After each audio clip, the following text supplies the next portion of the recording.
guys, ayan, pauwi na yung mga person. Sa wakas, nakapag-vlog din ako. Kanina kasi masyado akong kinabahan eh. Alam mo ba kuya, na ano kaya ako sa swimming pool? Nalunod kaya ako.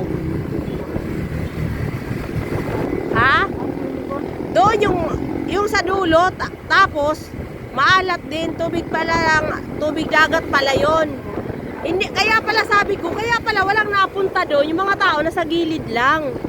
Na ano na ako papunta doon, lampas na sa akin. Nalunod talaga ako.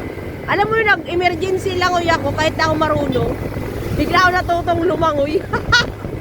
Tapos hinatak ako ni Jenny kasi nakakapit ako sa pader. Grabe, tapos ngayon na naman, grabe yung ano ko ngayon. Grabe yung trumang inabot ko ngayon.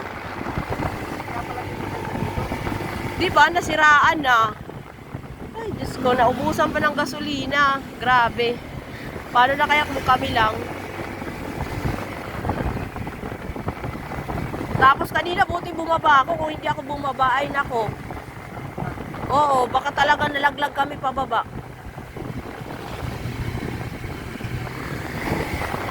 Ito yung kinakatakutan ko. Ay, Diyos ko.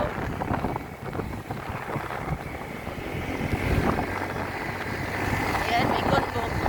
Buti na lang si Kuya lagi nasa huli. Maikot ko kami. Ayan, lagi si Kuya nasa huli kanina. Nasa hulihan din natin siya. Ha? Oh. Ito yata yung rides ko na first time ko mag-rides na hindi ko makakalimutan sa buhay ko. Ito ka lang kuya. Oh. Paupo ka na?